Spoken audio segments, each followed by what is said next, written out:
What is up, Waffle Gang? I do hope you are well. My name is Mark, and today we're looking at some Today I Messed Up, because we haven't covered it in a while, and I thought, well, the hell not right. So let's just get straight involved in today's stories. So our first story comes from a deleted user called Today I Messed Up by Being a 47-year-old Man Trying to Snowboard for the First Time. I think we know where this is going, but let's see. So, I'm a 47-year-old single male that does a lot of activities on his own. I go to the movies, go camping, hiking, make music, go out to eat, even go to amusement parks alone. I'm fine with this. I'm not going to let the lack of a companion friend keep me from trying new things. Fair play to you. So, I just finished registered nurse school and started in my new job as a psych registered nurse. I've been working long hours and have not had much time to myself. This weekend came up and I figured I deserved some R&R, so I booked a motel and a lift ticket, rentals, lessons for a mountain resort about 3 hours north. Not that I thought that snowboarding would be easy, but I had skateboarded as a kid, even though that was 35 years ago. Maybe some skills would transfer over. Nope. I got to the resort, got my rentals and waited for my 11 AM lesson. The guy instructing me was some 24-year-old kid with long curly hair.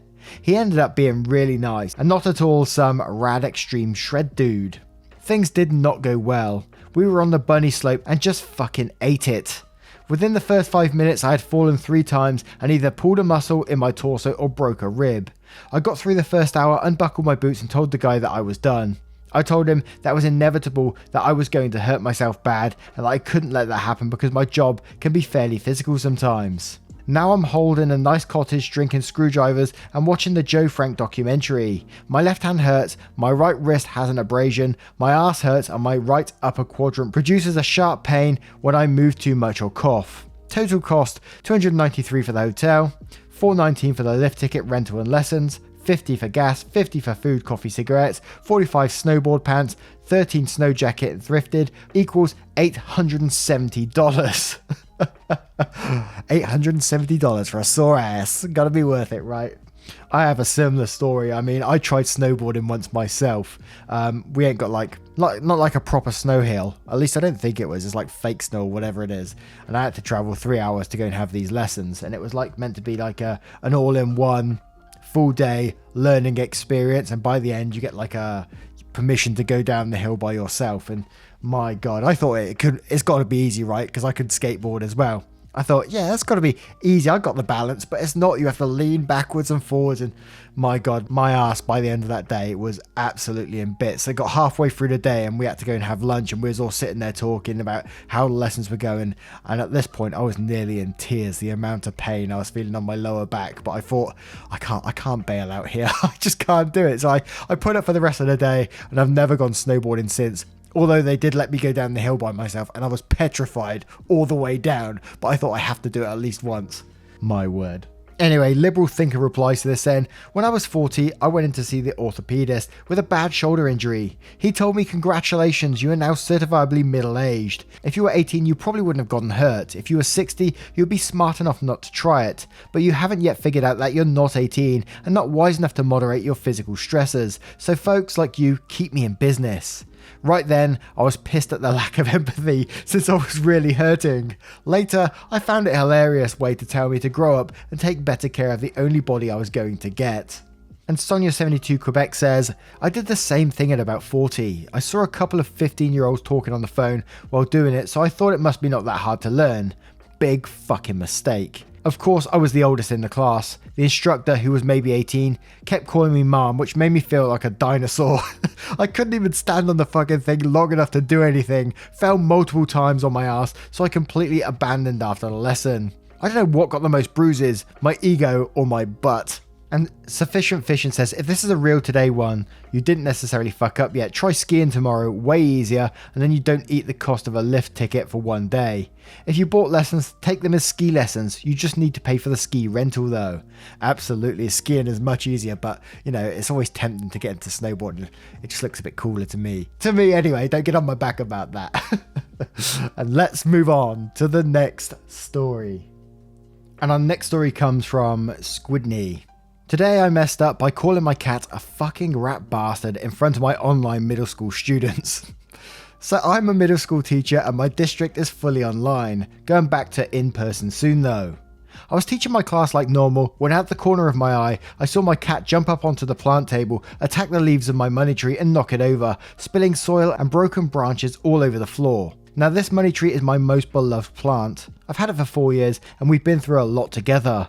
So when he knocked it over, breaking off 3 of the largest branches in the process, I was pissed. I told my students I'd be right back and thought I muted myself. So I went to assess the damage and yelled "no" several times. Then I tried to grab him so I could shut him in another room while I cleaned up my plant, but he kept running away from me. At this point I said and yelled, "Come here, you fucking rat bastard!" A nickname sometimes said endearingly, although not at this particular moment. After successfully shutting him in another room and quickly trying to salvage the remains of my beloved money tree, I went back to my computer to see the following messages from my students in my Zoom chat. "You're not muted! That was wild! Oh my god, missus, we can hear you!" etc. Let's just say I had some apologising and explaining to do after that fuck up. Let's hope I still have a job tomorrow. Added, the cat tax of course. The cat actually looks like in this situation, it's like just as the OP's chasing him down. Look at the eyes, it's like what? But edit 2, I went back to teaching and came back to my phone seeing that this is blown up. All the comments had me cracking up. I love this community of cat lovers and haters. Stay safe out there everyone. Much love. To be fair, the kids are just going to love that really, aren't they? One of them saying that was wild. But Herman Styles says, "You obviously jumped in popularity with your class." And Kaz says, "Those kids will remember that moment forever. Every now and then they call each other a fucking rat bastard, laugh, then look back at the moment with fondness. If this happened with a teacher and my kids, I'd be like, yep, cats sure are, and that would be the end of it." Edit, I have 2 older kids and I can totally see them pulling this often if it happened to them. And Throwaway Cat says, "Lol, yesterday I was in an online course, university, and the teacher also called his cat a motherfucker." I nearly spit my coffee onto my lap. Anyway, let's move on to the next story. Cats, you know, they're a law to themselves really, aren't they? And our next story comes from Dickface Cat. "Today I messed up by really observing daylight savings time. I'm an idiot." What a way to start. Background, I'm living at my mum's for COVID. We live in an isolated area way north of where I used to live. This story doesn't have any real consequences, but I am reeling at my own stupidity, so I thought I'd let you guys laugh at me too. On Saturday, we talked about daylight savings time. I said, "Is it the good one or the bad one?" My mum said it's the bad one where you have to wake up earlier. I was like, okay, no biggie, I'll set my alarm an hour early. Normally I wake up at 6:30, so I set the alarm manually for 5:30. Separately, I also set my watch ahead an hour. Just absent-minded little preparations throughout the day, keeping in mind that everything is an hour behind, the hour ahead of it, or something like that. I don't know. I went to art school. I'm still not totally sure how it happened, but yesterday morning my alarm went off at 4:30 AM. New time, 3:30 AM old time, right? I stumbled in the dark to the kitchen, congratulating myself on being the only person in the house able to navigate the immense churning sea that is time. So now I'm 2 hours ahead of the day, but the clock in the bedroom is 1 hour ahead of the old time, 3 hours ahead of me. But when I glance at it throughout the day, I'm literally too fucking stupid and tired to notice the discrepancy, so I was running around trying to keep track of everything while operating in at least 3 time zones. I'd only had about 4 hours of sleep. I was so tired I didn't notice that my watch, bedside clock and phone all said different times. I was like, wow, I don't remember daylight savings being so difficult. It must be because we were so far north. This morning my alarm went off at 4:30 again, and as I stood in the dark kitchen trying to muster a single coherent thought, it dawned on me that I really fucked up daylight savings time. Wish me luck today, as I try to master the concept of time and align all my timekeeping devices. Oh man. Thank you for sharing that, and there isn't really much more to add apart from just let your phone handle the time, my friend. Just take that out of your head and try not to deal with it anymore. Just let your phone deal with it. Wow. Let's move on to the next one. And our next story comes from House of Pain 426. Today I messed up by not ending my dating profile subscriptions. This just happened this evening and was incredibly embarrassing.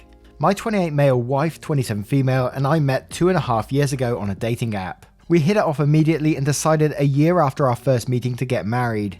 Very recently we celebrated our 1-year anniversary and it has been truly amazing and lovely. 1 month ago I bought her a popular brand tablet that synced up our accounts for app purchases and would email both parties when a purchase has been made. Kinda weird I know, but important to the story.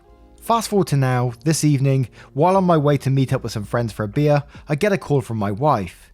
She says that she got an email from the dating app confirming a renewed subscription and a charge for $9. My heart sunk. I knew that I had not been using a dating app at all since we met, and we even deleted accounts together. Cute, I know. I looked into it and the email I used to make the accounts for the dating websites, and sure enough, there were all the charges. All of them, all the way back to the month before we met, and they were not monthly charges, they were weekly, $9 every week for 30 months! TLDR, I spent $1,200 on a dating app that I used for 2 months, that even after the account was deleted and was still charging me. Edit, addition, since it was asked a lot, the platform was Bumble. Me, if something like that happens to me, I'm straight on the phone, I'd be asking them, is there anything that you can do about this? Because they'd be able to see that you haven't logged in for X amount of time and you're still being charged for it. They might give you something, they may not give you all back, they may give you half back, but anything is better than a total loss, right? And even if you don't get it all back, what? You got your wife in the end. It ain't easy being cheesy, let me tell ya. Now let's go to the comments to see what they say. And Oracade says, tell your wife she's worth every penny and all will be well. Absolutely. And Alpha Maggot said, did customer service refund anything? Surely they can see your activity or lack of. Edit for all the wet blankets out there. You lose 100% of chances you don't take, and it doesn't hurt to ask. The worst they can say is no. Personally, I've had a lot of success throughout my life with this attitude. Do I expect things to work out in my favour? No, that would be silly. Is it worth a shot? Absolutely. And this is too true. And Franz51 says, this is Chet, customer service rep for your dating app. Read the contract. As long as you two are in a relationship that started on our app, you must still pay the weekly fee. Stop trying to back out of your contractually obliged debt. Keep this up and we'll come and take your wife. We want our $9.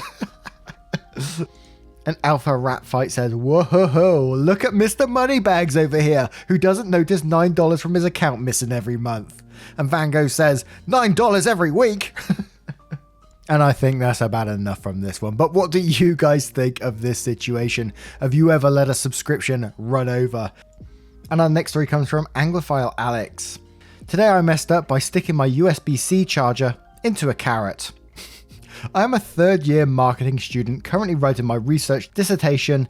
How did I even get to this point with my chicken brain? And I was cooking and just snacking on carrots. Curiosity got the best of me, so I was thinking, what happens if I stick one end of my charging cable into a carrot and the other end into my laptop? Disappointingly, no energy was drawn from the carrot. However, the end of the cable that was in the carrot got irreversibly damaged. There's a piece of carrot now stuck in my USB-C cable, and I even used a needle to try and get it out, but still, no juice. Now, if my laptop runs out of juice, that's it until the replacement cable arrives. It's due to be delivered on Wednesday. TLDR, don't stick electronics in food. Update, the carrot turned into a shriveled carrot. It fell out of the cable, but the juice delivery still isn't working. Gonna have to wait till Monday when I'm back on campus to loan a laptop. Thank God I was clever enough to have all my work in the cloud. And we'll start straight away with a deleted user saying, don't worry too much about it, let the carrot dry a little so it shrinks and use a long bristle brush to get it out. Also, good luck with your dissertations. Have faith in yourself. And a great positive comment there, followed by Human Gengar James saying, or just swing it around really fast, see if that works. And Village Idiots Agent says, I'm not one to discourage a healthy curiosity, but what did you honestly expect to happen when you plugged your laptop into a carrot? And Ryder says, a revolutionary free and infinite energy source. That's how I was hoping this would pan out, as an electrician. And This Be Stupid says, out of curiosity, do not stick a fork into an electric socket. The results will not be to your liking. Yeah, absolutely do not do that. Please, just no one ever do that. But yes, I turn this one to you guys. What do you think was going to happen when he stuck the charger into a carrot? Let me know in the comments below. And our next story comes from Magnanimous. Today I messed up by attending my parents' divorce hearing and getting fired from my job. So this happened many years ago. I was working at Abercrombie & Fitch and I actually really liked my job. Retail sucks, but the people I worked there with were awesome. I was an exemplary employee and was good friends with the manager. Cue the Thursday night before my shift the next day. The old man comes down to my room to tell me he needs me and the other siblings in court the next day to testify in the divorce hearing. Me being the 17-year-old I am thinks nothing of my job and immediately understands the gravity of what was being asked of me. With custody of 5 minor children on the line, this kind of ask was a big deal. Additionally, none of us thought we'd be dragged into court for a testimony. I woke up the next day, put on a tie, got in the car with my 5 other siblings and went to the courthouse. We didn't end up having to testify, but not once in that entire time did I think about work. I was mainly focused on keeping my 9 and 10-year-old siblings collected and calm. That was my Friday. On Saturday I got a call from my manager asking if I could come in to cover someone that day. I said no problem, so I drove to the store to clock in, and when I punched in my number, the screen said something along the lines of "employee not found in system." I called out to my manager, who put in his key and then quickly became as confused as I was. He makes a call to the assistant manager who was working there yesterday to see if she knew what was going on. Turns out the district head of Abercrombie was in the store on Friday. She was known to be a real ass, saw that I wasn't there and fired me on the spot. No phone call, no talking to my manager, nothing. This woman has never even met me nor investigated if this was a first offence. She straight up deleted my name out of the system. Consequently, I ended up being blackballed from being hired by any Abercrombie & Fitch in the country because of it. So I ended up working at another retailer for several years to help pay for my way through college. Is that even legal to do that? Are they allowed to do that? I don't think they are, really. But Philly Sleuther says, I feel your pain.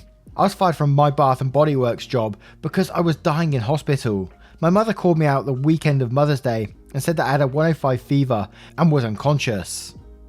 And Jeremy Crowhurst said, those fuckers, I will never shop there again. Of course, I'm 54 and fat, so I'm not exactly their target demographic. Are they still in business? And Magic says, my one and only visit to A&F was 11 years ago when we visited New York, coming from Germany. It was loud and dark and strange. There were normal staff that would help you and the good looking ones that just stood there and smiled and started to panic when asked something. When we went outside, it started to rain. While we were standing in the entrance fighting the umbrella, one of the greeters came to us and asked us to move because he had to work. We moved. He opened up his shirt a bit more and struck a pose. Very surreal. And Sanso says, I got fired from a job for taking too much time off. This time off was one sick day after a weekend in a hospital bed, and I had, in my brutal state, made arrangements for a replacement. Fired and replaced by someone, a friend of theirs, already lined up to take the job, so they clearly had plans. Another gig fired me for being late once so the boss could give her brother a promotion into my position.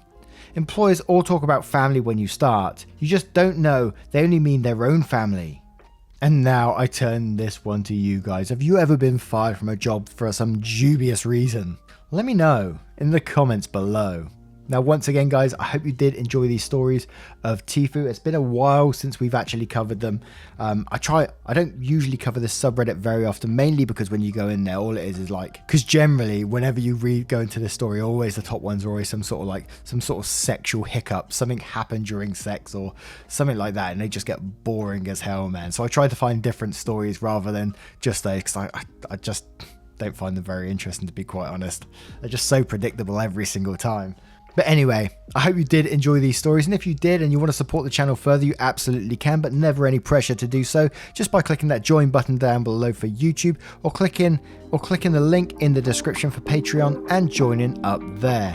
Thank you very much for your time, love and support, and I will see you in the next one. Take care, guys. Much love.